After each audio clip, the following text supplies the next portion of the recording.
Death rate যেটা মৃত্যু হার সেটা কিন্তু অন্যান্য কিছু কিছু ডিজিজে কিডনি ডিজিজ হার্ট ডিজিজ এগুলোতে নরমালের চেয়ে আরো বেড়ে গেছে। এখন এটার কারণটা কি? তো প্রথমে আমি দুটো জিনিস আলোচনা করি, সেটা হচ্ছে একটা হচ্ছে প্যান্ডেমিক আর একটা হচ্ছে যে আপনার এন্ডেমিক। তো এন্ডেমিক জিনিসটা হচ্ছে যে একটা নির্দিষ্ট অঞ্চলে যদি কোনো রোগ বিস্তার করে সেটাকে আমরা বলি এন্ডেমিক, মানে একটা নির্দিষ্ট অঞ্চলের মধ্যে এটা সীমাবদ্ধ।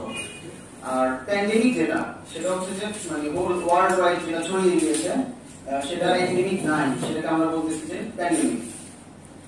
এখন প্যান্ডেমিক যেটা সেটাকে আমাদের দেশে মানে করোনাকে মহামারী হিসেবে বলা হচ্ছে। প্যান্ডেমিক মানে ছড়িয়ে যাওয়া সারা বিশ্বে, সেটা ঠিক আছে, কিন্তু হচ্ছে মহামারী কখন বলবো আমরা? যখন একটা রোগের কারণে মৃত্যু হার আসলে এইরকম মৃত্যু হার হচ্ছে আসলে। তো করোনা অনেক বেশি ছড়িয়েছে সেই জন্য এটাকে আমরা প্যান্ডেমিক বলবো, সেটা ঠিক আছে, কিন্তু এটাকে আমরা মহামারী বলতে পারি না।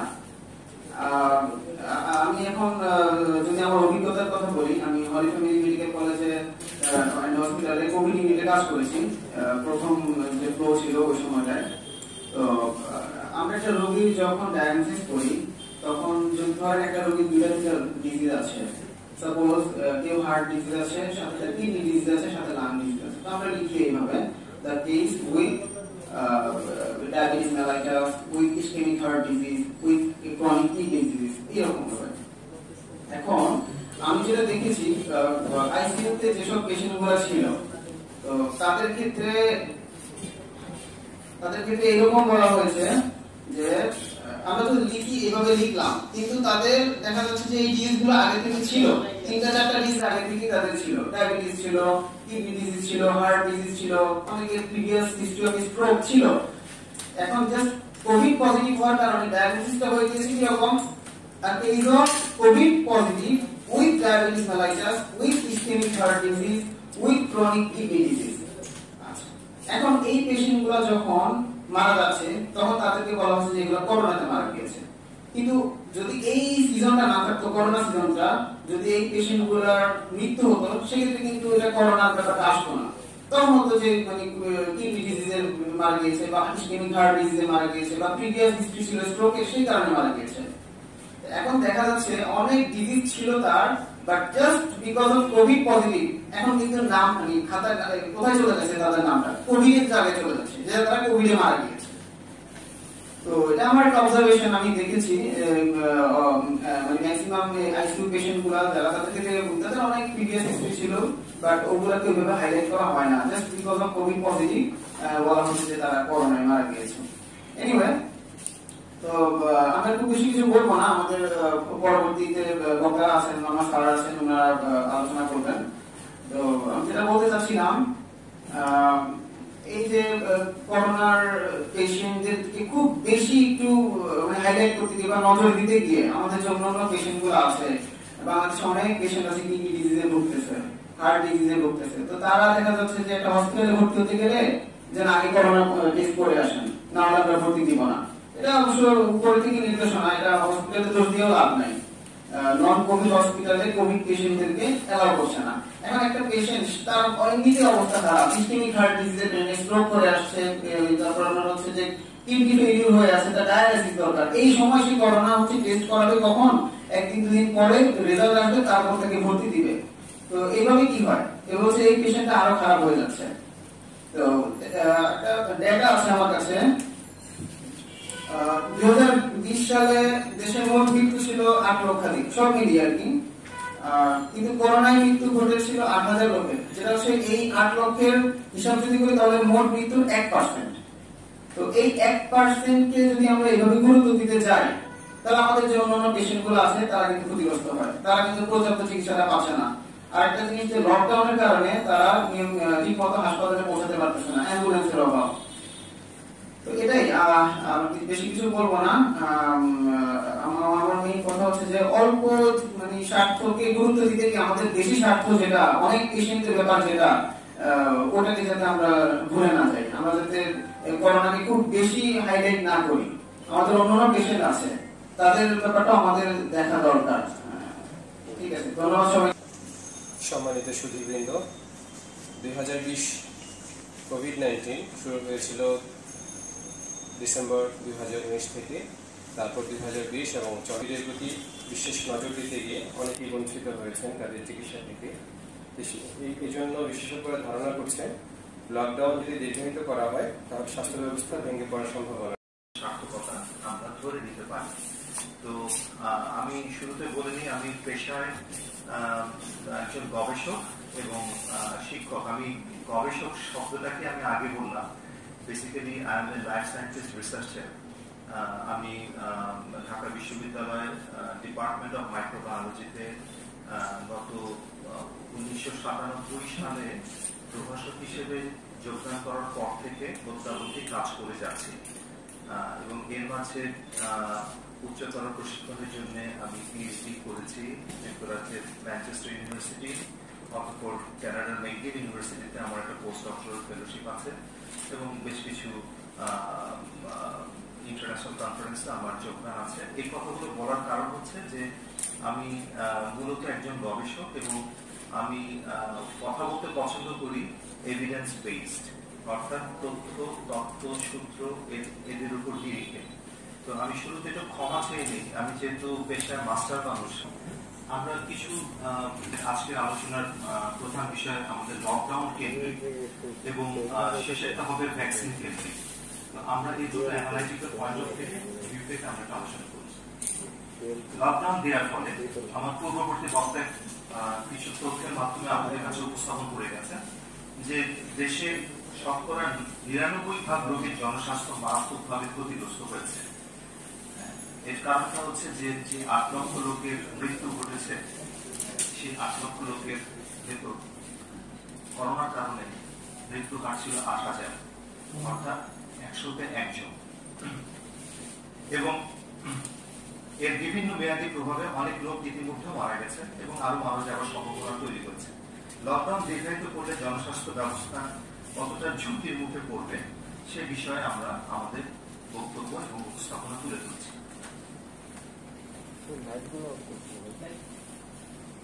গত বছর করোনা ভাইরাস আসার পর আমাদের দেশের স্বাস্থ্য বিভাগের নন কোভিড রোগীদের প্রতি এক ধরনের বৈষম্যমূলক আচরণই যেন আমরা করে ফেলেছি।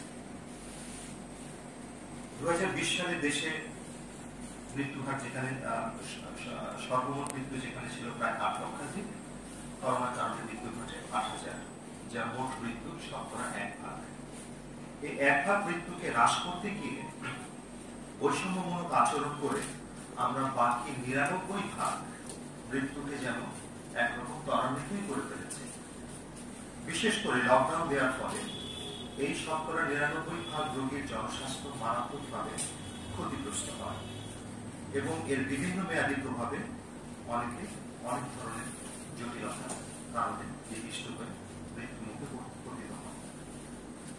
যেমন BBS monitoring the situation of vital statistics থেকে একটা তথ্য নিয়ে আমি যদি উপস্থাপন করি তাহলে দেখবেন আপনাদের সামনে একটা পিকচার আমি তুলে ধরেছি যেখানে আমরা বলার চেষ্টা করেছি the safety issue of lockdown.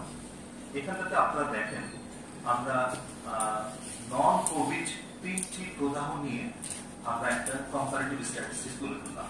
বিষয়টি কিরকম? বিষয়টি হচ্ছে যে বিষয়টি যদি আপনারা দেখেন সর্বমে আমাদের আছে হচ্ছে গিয়ে হার্ট অ্যাটাক। হার্ট অ্যাটাকে আমাদের 2019 সালে যে মৃত্যু, যেটা আপনারা 20 সালের মৃত্যুকে তুলনা করি, 2020 সালের মৃত্যুটা আপনারা অরেঞ্জ বারে দেখতে পাচ্ছেন এবং এর তফাৎটা হচ্ছে শুধুমাত্র হার্ট অ্যাটাকের যে মৃত্যুটা হয় আমার ওয়াই যে অ্যাক্সিসটা দেখতে পাচ্ছেন, ওয়াই অ্যাক্সিসটা হচ্ছে কি 1000 পেশেন্টস এবং এই যে ডিফারেন্স সেটা হচ্ছে কি 5 গুণ। 2019 সালে হার্ট অ্যাটাকে যে মৃত্যু ঘটে 2020 সালে সেটা বেড়ে গিয়েছে 5 গুণ। পরবর্তী রেখাচিত্রে আমরা দেখতে পাচ্ছি ব্রেইন স্ট্রোক।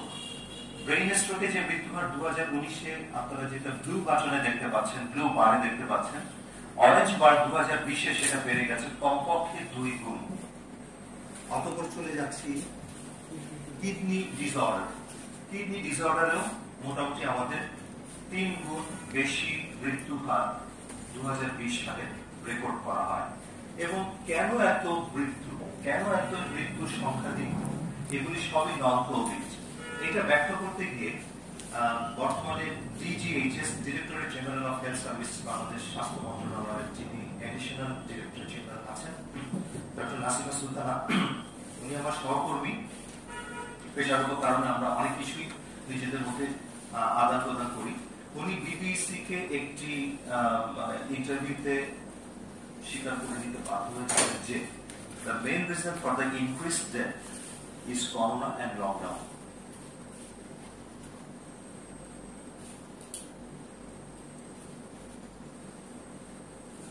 বিবৃতিদাতাগণ আরো বলেন, আচ্ছা এরপরে আমরা বলতে চাচ্ছি লকডাউনের কারণে এটা তো অত্যন্ত স্পষ্ট যে মানুষের আর্থিক অসঙ্গতি বৃদ্ধি পেয়ে যায়, যার দরুন মানুষ জরুরি ওষুধপত্র ক্রয় ও পরীক্ষা, স্ক্রিনিং, অপারেশন ও চিকিৎসা সেবা গ্রহণের সামর্থ্য হারিয়ে ফেলছে।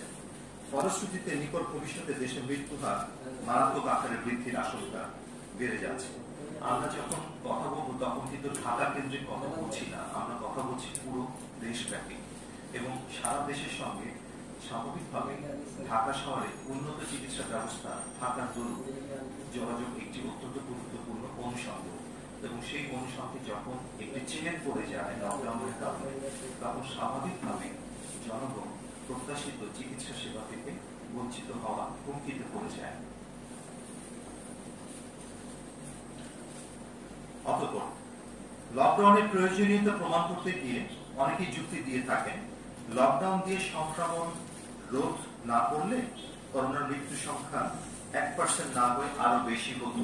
এখানে বলে রাখা ভালো, আমাদের 2020 সালে আমরা যখন কেস ফ্যাটালিটি রেট, সংক্ষেপে যেটাকে বলি CFR, সেটা আমরা নির্ধারণ করেছিলাম 1.33% এর কাছাকাছি, এদিক ওদিক। তো এই যে 1.33% এই যে মৃত্যু হার, এটা যদি লকডাউন দেওয়া না হতো, অনেকে প্রশ্ন তুলে থাকবেন যে এই মৃত্যু হার আরো বেড়ে যেত। তারা এই ধরনের চটজলদি সিদ্ধান্ত লকডাউনের সেফটি এফিকেসি নিয়ে গবেষণা না করেই বলে থাকেন। তাহলে আমরা কিছুক্ষণ আগে আমরা যেটা লকডাউনের সেফটি ইস্যু নিয়ে কথা বলেছি, এখন তাহলে ধরে নেওয়া যায় এটা ইফেক্টিভ ওয়েটা কি ছিল।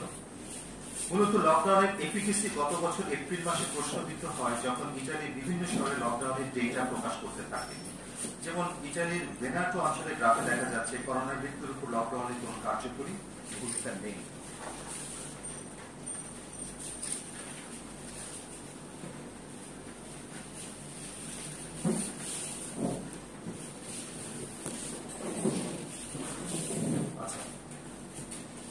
এরপর 2020 সালের মে মাসে মার্কিন সংস্থা JP Morgan বিভিন্ন দেশের ডেটা সম্বলিত গবেষণা প্রকাশ করে, যেখানে প্রকাশ পায় করোনা দমনে লকডাউনের কোনো প্রভাব নেই। আমরা একটু দেখি ছবিটা। এই ছবিটাতে যদি আমরা একটু দৃষ্টি নিবন্ধন করি, তাহলে আপনারা দেখতে পাচ্ছেন গ্রাফের বাম দিকে লকডাউন স্টার্ট হয়েছে এবং গ্রাফের একটি ভার্টিক্যাল একটা লাইন আপনারা দেখতে পাচ্ছেন সর্বমনে। আচ্ছা, আমাদের কাছে কোনো পয়েন্টার আছে? যদি থাকতে পারে ভালো, পয়েন্টার। আচ্ছা, ঠিক আছে। গ্রাফের সর্বমনে আপনারা দেখতে পাচ্ছেন লকডাউন স্টার্টের একটা ভার্টিক্যাল লাইন এবং ডান দিকে লকডাউন এন্ড, এবং এই দুটো মধ্যবর্তী সময় লকডাউন চলাকালীন সময় এই গ্রাফে কোভিড এর মর্টালিটি এইচএস 25 আপ দেখানো হয়েছে, এবং খুব স্পষ্টই আমরা বুঝতে পারছি যে সময়টা জুড়ে লকডাউন ইম্পোজড ছিল, সেই সময়টাতে কোভিডে আক্রান্ত মৃত্যু হার কি পরিমাণে বেড়ে গেছে, এবং যখন লকডাউন টার্মিনেট করে দেওয়া হয় তখন কিন্তু মৃত্যু হারের একটা ডাউন হিল গ্রাফ আমরা পর্যবেক্ষণ করি। আচ্ছা, অতঃপর আরেকটি গ্রাফ আমি আপনাদেরকে দেখাচ্ছি। এই গ্রাফটি হচ্ছে জেপি মর্গানের একটা ইন্টারন্যাশনাল অ্যানালাইসিস। সেখানটাতে আপনারা দেখেন যে this is the lockdowns made no difference to corona virus but destroyed millions of livelihoods worldwide. অর্থাৎ যে কথাটা আমরা একটু আগে বলেছিলাম যে করোনার কারণে আমাদের জীবিকা মারাত্মকভাবে ক্ষতিগ্রস্ত হয়, কিন্তু এটার ফলে কতটা আমরা সুফল ভোগ করতে পেরেছি এই গ্রাফটা যদি আপনারা লক্ষ্য করেন, গ্রাফটার দেখেন মাঝখানে একটা ট্রেন্ড লাইন চলে গেছে। এই ট্রেন্ড লাইনের উপরের অংশটা হচ্ছে গিয়ে increased infection rate after lockdown end, অর্থাৎ লকডাউন বন্ধ হয়ে যাওয়ার পরে ইনফেকশন রেট কত বেড়ে গেছে আমরা এখানে মাত্র 3টা ডট দেখতে পাচ্ছি। আমি কি বুঝতে পারছি? আমরা এখানটাতে মাত্র 3টা ডট দেখতে পাচ্ছি, যেটাতে কিনা আমার মাঝখানের লাইনের উপরের অংশে সেই সমস্ত দেশের পরিস্থিতিকে তুলে ধরেছে যেখানটাতে লকডাউন বন্ধ হয়ে যাওয়ার পরে ইনফেকশন বেড়ে গেছে। ঠিক এর বিপরীতে লকডাউন বন্ধ করার পরে যে সমস্ত দেশে ইনফেকশন রেট কমে গেছে সেগুলোকে ডট দিয়ে চিহ্নিত করা হয়েছে এবং সেটা বুঝতে আমাদের বাকি নেই যে সেটা কি পরিমাণে লকডাউন উঠিয়ে নেওয়ার পর ইনফেকশনকে কমিয়ে নিতে সাহায্য করেছে।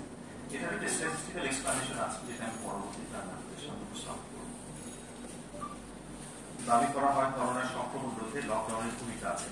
তাদের এই গবেষণাগুলো মূলত আনকন্ট্রোলড বিফোর আফটার স্টাডি, যেখানে এক্সপেরিমেন্টাল গ্রুপকে কোনো কন্ট্রোল গ্রুপের সাথে তুলনা করা হয়নি, ফলে প্লাসিবো ইফেক্ট সহ অন্যান্য ফ্যাক্টরগুলো এখানে বিবেচনায় না আসার কারণে সামগ্রিক চিত্রটি অস্পষ্টই থেকে গেছে। উদাহরণস্বরূপ বলা যায়, কেউ কেউ দাবি করছেন সাম্প্রতিক লকডাউনের কারণে নাকি কোভিড হাসপাতালগুলোতে করোনা রোগী ভর্তি 35 থেকে 40% কমে গেছে। আমি আবার বলছি, লকডাউনের কারণে কোভিড হাসপাতালগুলোতে করোনা রোগীর ভর্তি 35 থেকে 40% কমে গেছে।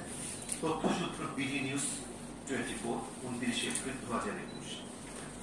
এবং এটাকে বলা হচ্ছে সংক্রমণ রোধ হয়েছে। আবার এও বলা হচ্ছে রোগী হ্রাসের এই পরিমাণকে তারা কিন্তু কোনো কন্ট্রোল গ্রুপের সাথে তুলনা করেননি। আমরা যারা গবেষণা করি তারা সবসময় একটি বিষয় মাথায় রাখি, সেটা হচ্ছে if you have no control experiment, if you have no control, then you do not have any essence of research. অর্থাৎ যেখানে যদি কন্ট্রোল না রাখা হয় তাহলে সেই রিসার্চের যে আউটপুট সেটি নিরর্থক। যে কন্ট্রোল গ্রুপ না রাখার কারণে এই ডেটা উপস্থাপন করা হয় সেটি একটি প্ল্যাসিবো ইফেক্ট, যা অন্যান্য ফ্যাক্টরগুলোকে এড়িয়ে গিয়েছে, ফলে একটি ভুল ফলাফল চলে এসেছে। আমরা এই প্ল্যাসিবো ইফেক্টকে আমরা এখন অ্যাড্রেস করব। সঠিক পদ্ধতিতে সংক্রমণ রোধে লকডাউনের কার্যকারিতা নির্ণয় করতে হবে। এই জন্য লকডাউনের সময় হাসপাতালগুলোতে সংক্রমণ রোগ এবং অসংক্রামক রোগে আক্রান্ত রোগীর ভর্তি কম বেশি আমাদের তুলনা করতেই হবে।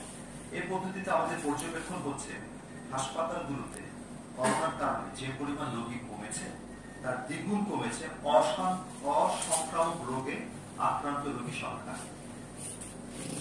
আমি আবার বলছি, 35 থেকে 40% যে করোনা রোগী কমে গেছে বলে দাবি করা হচ্ছে, তার থেকেও রোগী ভর্তি কমে গেছে নন কোভিড রোগে হাসপাতালগুলো অ্যাডমিশন। আমি আবার বলছি, নন কোভিড অর্থাৎ কোভিড ভিন্ন অন্য যে সমস্ত রোগ, সেই সমস্ত রোগে হাসপাতালে ভর্তি সংখ্যা কমে গেছে এবং এটাতে একটি সফলতা বলে এটাকে জনসমক্ষে উপস্থাপন করা হচ্ছে। কিন্তু এই সফলতাটা কতটুকু দায়িত্বশীল সেটা যদি আমরা কন্ট্রোল গ্রুপের সাথে তুলনা করি তাহলে চিত্রটি স্পষ্ট হয়ে যাবে। চিত্রটি একটু দেখে নেওয়া যায়। ঠিক আমাদের বাম দিকে আমরা দেখাচ্ছি ঢাকা মেডিকেল কলেজ হাসপাতালের একটা অবস্থা, আর ডান দিকে হচ্ছে কি বঙ্গবন্ধু শেখ মুজিব মেডিকেল ইউনিভার্সিটি যেটা হসপিটাল সেটার অবস্থা। বাম দিকের যে রেখাচিত্রটা আপনারা লক্ষ্য করেন সেটা হচ্ছে সাধারণত ঢাকা মেডিকেল কলেজ হাসপাতালে সাধারণত প্রতিদিনে পেশেন্ট অ্যাডমিশন হয় 375 জন, কিন্তু লকডাউনের কারণে ঢাকা মেডিকেল কলেজ হাসপাতালে রোগী ভর্তির সংখ্যা নেমে গেছে 85 জন। তাহলে 375 মাইনাস 85 এই যে সংখ্যাটা এটা গেল প্রশ্ন আসে না?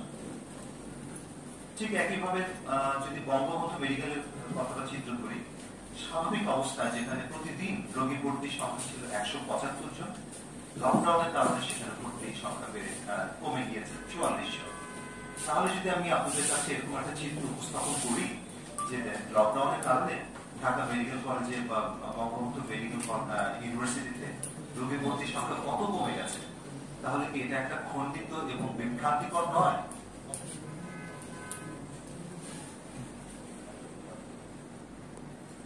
এটা লকডাউনে হাসপাতাল যদি সঠিক পদ্ধতিতে লকডাউনের এফিকেসি আমরা যদি প্রমাণ করতে পারতাম, তাহলে আমরা এই ইফেক্টটাকে আমরা বলতে পারতাম ঋণাত্মক ইফেক্ট, অর্থাৎ নেগেটিভ কনসিকুয়েন্স অফ লকডাউন। লকডাউনের এফিকেসি তাহলে প্রমাণিত না হলেও লকডাউনের সেফটি নিয়ে প্রশ্ন থেকেই যায়। অনেকে লকডাউনে স্টে হোম স্টে সেফ বলে একটা স্লোগান বিশ্বব্যাপী প্রচলিত ছিল। তো জরিপে উঠে এসেছে যে দীর্ঘদিন বাসায় যারা নিজেদেরকে বন্দী রেখেছেন তারাই কিন্তু বেশি অসুস্থ হয়েছেন।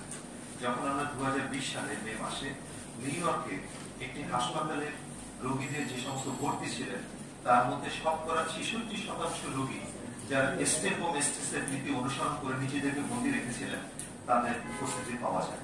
আমি কি বললাম?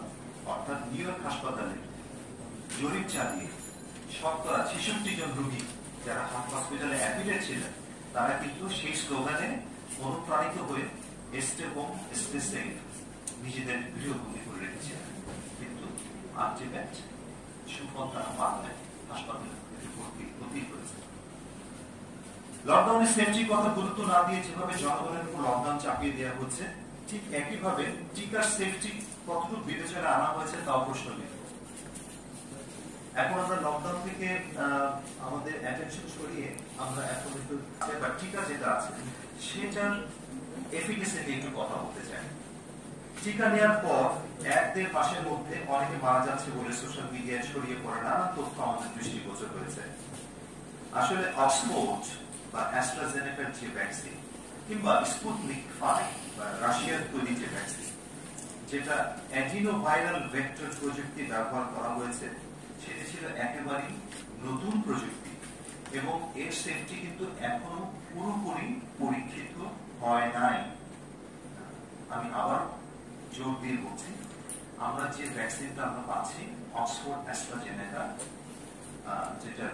যেটার ম্যানুফ্যাকচারার অক্সফোর্ড ইউনিভার্সিটি এবং অ্যাস্ট্রাজেনেকা সম্মিলনে, অতঃপর সেই ভ্যাকসিনগুলো সেরাম ইনস্টিটিউট অফ ইন্ডিয়া, যেটা একটা বিশাল ভ্যাকসিন প্ল্যান্ট আছে সারা ওয়ার্ল্ডে, ওরা ভ্যাকসিন উৎপাদন করে থাকে ইন্ডিয়া থেকে, সেখান থেকে কোভিশিল্ড নামে বাংলাদেশে আমরা সেই ভ্যাকসিনটা পেয়েছি।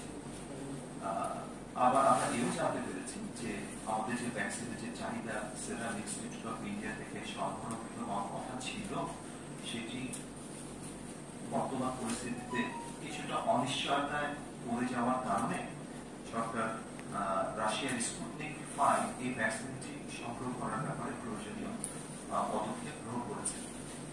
তো এই যে ভ্যাকসিনগুলো আমরা এতক্ষণ আলোচনা করলাম লকডাউনের সেফটি এবং এফিকেসি নিয়ে, তো স্বাভাবিকভাবেই এখন ভ্যাকসিনের সেফটি এবং এফিকেসি অত্যন্ত গুরুত্বপূর্ণ অধ্যায় বলে চলে আসছে। সেটা বিষয় নিয়ে আমি আপনাদের একটু আলোকপাত করতে চাই। এই ভ্যাকসিনগুলোকে সাধারণত যেটা করা হয়, সেখানে একটি বাহক ব্যবহার করা হয়। বাহকটিকে বলা হচ্ছে অ্যাডিনোভাইরাস, অর্থাৎ এটা একটা ভাইরাস। এই ভাইরাসটার ভিতরে ভ্যাকসিনের গুরুত্বপূর্ণ অংশটিকে অনুপ্রবেশ ঘটিয়ে অতঃপর মানবদেহে ইনজেকশন করা হয়। এখন কথা হচ্ছে যে এই অ্যাডিনোভাইরাসের খোলসটি কতটুকু জনগণের জন্য জনবান্ধব, সেটি কিন্তু প্রশ্ন থেকে গেছে। এত দ্রুত সময়ের মধ্যে একটি পজিটিভ সেন্সের আরএনএ ভাইরাসের বিরুদ্ধে ভ্যাকসিনের সেফটি ভালো হবে সেটা নিশ্চিতভাবে বলা যায় না। এক্ষেত্রে টিকার সেফটি আমাদের জনগণের ইমিউনিটি সাপেক্ষে অবশ্যই এবং সেফটি পরিমাপ না করে জনগণের উপর তার গণহারে প্রয়োগ যদি করা হয় তাহলে সেখানে একটা ঝুঁকি থেকে যায়। কাজে এটা প্রশ্নবিদ্ধ এবং এটা কতটুকু গ্রহণযোগ্য সেটা প্রশ্ন সাপেক্ষ। প্রতি বছর বিশ্বজুড়ে ফ্লু ভাইরাসগুলোতে স্বাভাবিকভাবে 100 কোটি লোক আক্রান্ত হয়। এর মধ্যে 20 কোটি লোকের ইনফেকশন ভাইরাল নিউমোনিয়া পর্যায়ে চলে যায়। ভাইরাল ফ্লুগুলোর একটি বড় অংশের জন্য আমরা দায়ী করছি করোনা ভাইরাসের বিভিন্ন স্ট্রেইনগুলো। এই সমস্যা নতুন নয় কিংবা সাময়িক নয়, তাই তাড়াহুড়ো করে লকডাউন দিয়ে এই সমাধানের চেষ্টা করে কোনো লাভ হবে না, বরং এই সমস্যার সমাধানের জন্য আমাদের স্বাস্থ্য বিভাগের কর্মক্ষমতা এবং কার্যকারিতাকে বর্ধিত করতে হবে। এই সমস্যার সমাধানে অপরীক্ষিত লকডাউনের দিকে না ঝুঁকে বরং ভাইরাল নিউমোনিয়ার সঠিক চিকিৎসা সহজলভ্য করা আমাদের জন্য বিশেষ জরুরি। এক্ষেত্রে হাসপাতালগুলোতে হাই ফ্লো সেন্ট্রাল অক্সিজেন সেবা নিশ্চিত করা, রোগীর ভাইরাল ইনফেকশন যেন সেকেন্ডারি ব্যাকটেরিয়াল ইনফেকশনের মাধ্যমে ছড়িয়ে যেতে না পারে সেটা থেকে নজর দেওয়া, এবং সর্বোপরি চিকিৎসকরা যেন রোগীকে ভয় না পেয়ে, আই রিপিট, রোগীকে ভয় না পেয়ে রোগীর প্রতি আন্তরিক হন এবং রোগের সার্বিক চিকিৎসা সেবা প্রদান করেন সেই বিষয়টি নিশ্চিত করা অনেক বেশি গুরুত্বপূর্ণ। আমি এই প্রসঙ্গে একটি কথা একটু স্পষ্ট করে জানাতে চাই, ভ্যাকসিনের বিপরীতে আমাদের অবস্থান নয়। ভ্যাকসিন অবশ্যই একটি গুরুত্বপূর্ণ জনস্বাস্থ্য বিষয়, একটি উপাদান। লক্ষ্য করুন, আমরা আমাদের সন্তানদেরকেও ভ্যাকসিন দিয়ে থাকি। বাংলাদেশ সরকারের এক্সটেন্সিভ প্রোগ্রাম ফর ইমিউনাইজেশন, যাকে আমরা বলছি সম্প্রসারিত টিকাদান কর্মসূচি, এই কর্মসূচির আওতায় আমরা অনেকগুলো ভ্যাকসিনকে নিয়ে এসেছি। আজকে এই জনসমাবেশে খুব কম লোকই আছে যারা কিনা বিসিজি ভ্যাকসিন নেই নাই। আছে কি আমরা দেব? ছোটবেলায় কিন্তু আমাদের বেশ চামড়ার উপরে একটা বেশ ক্ষত নিয়ে বিসিজি ভ্যাকসিন নিতে হয়েছে।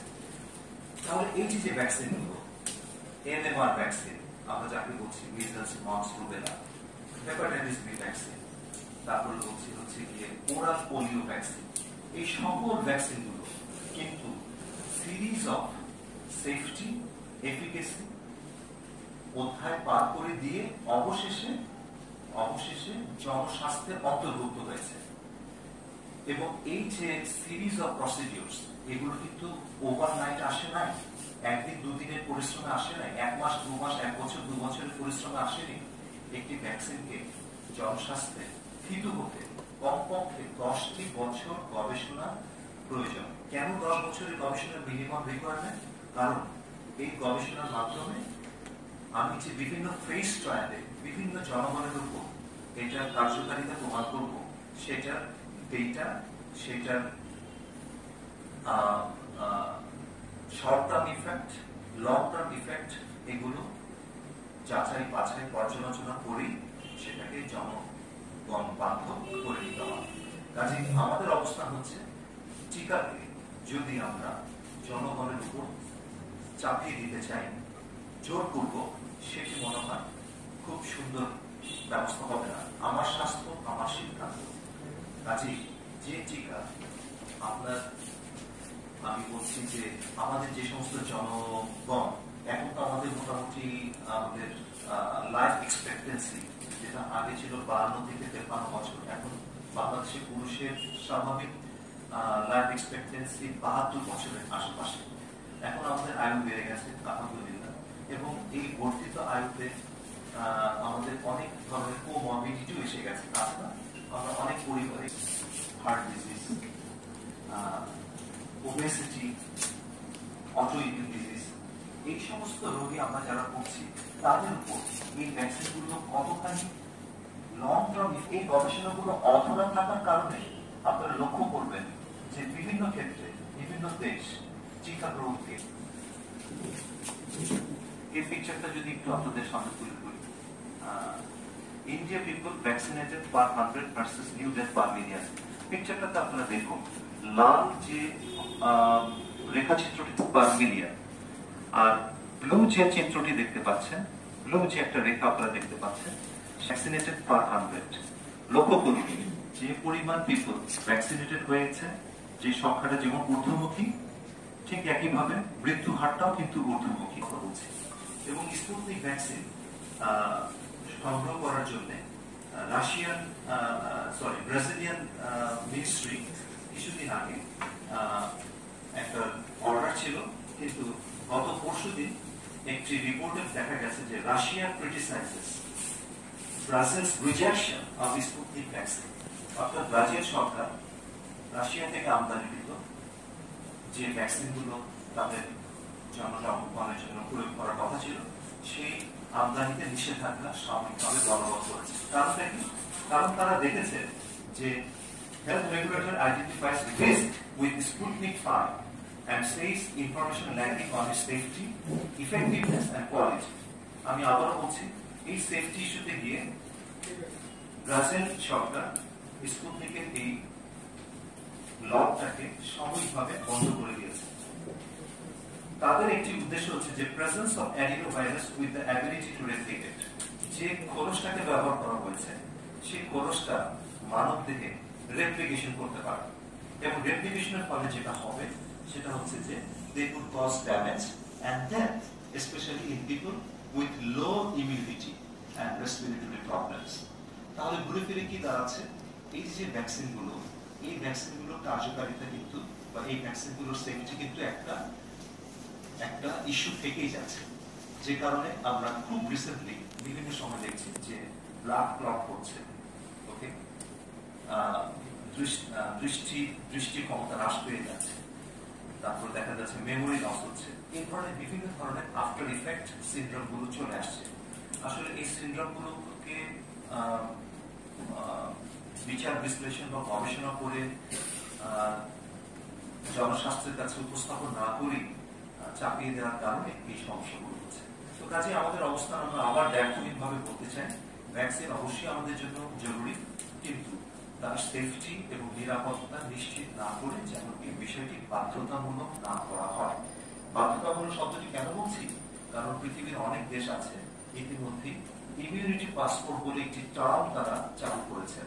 ইমিউনিটি পাসপোর্ট হচ্ছে যে ভ্যাকসিন মাধ্যমে আপনি যদি ইমিউনাইজ না হন তাহলে আপনাকে এই ছাড়পত্রটি যদি আপনি শো না করেন তাহলে আপনাকে এই নাগরিক সুবিধা দেওয়া হবে না। আমি আবার বলছি, ভ্যাকসিন পাসপোর্ট না থাকলে পরে আপনি এই নাগরিক সুবিধাগুলো পাবেন না। এই যখন অবস্থা, তাহলে আমি যদি তাদেরকে জিজ্ঞেস করি তাহলে ভ্যাকসিনের কারণে যে নিরাপত্তা সেটা কি আপনি নিশ্চিত করছেন, সেটা কি আপনি ব্যর্থহীনভাবে বলতে পারছেন? নিরুত্তর। সে ব্যাপারে কিন্তু আমরা এখন স্পষ্ট নই। কাজে ভ্যাকসিনের এই নিরাপত্তা প্রবলভাবে নিশ্চিত করার আগে এই ভ্যাকসিনের এই বিষয়টিকে যেন জনগণের উপর বাধ্যতামূলকভাবে চাপিয়ে দেওয়া না হয়, সেই প্রসঙ্গ রেখেই সেই আমাদের অবস্থান ব্যক্ত করে আমরা উপসংহারে চলে যাই। করোনা অবশ্যই একটি সমস্যা, কিন্তু সেই সমস্যা সমাধানে কার্যকরী ও বৈষম্যহীন সমাধান আমাদের সকলেরই কাম্য। কিন্তু করোনার নামে ভুল ও বৈষম্যযুক্ত পদক্ষেপ আমাদের সার্বিক জনস্বাস্থ্যের জন্য কখনোই ভালো কিছু বয়ে নিয়ে আসবে না। ধন্যবাদ। এই পর্যায়ে আমরা আমাদের বক্তব্য দাঁড়া হচ্ছেন doctor ABM Ruhul Hasan, specialist, Blue Heritage Private Limited, product development manager, গ্যাপো pharmaceuticals, doctor Mohammad Nurul Afzal, ICU specialist, Mohammad Asaduzzaman, সহকারী অধ্যাপক, ফার্মাসিউটিক্যাল।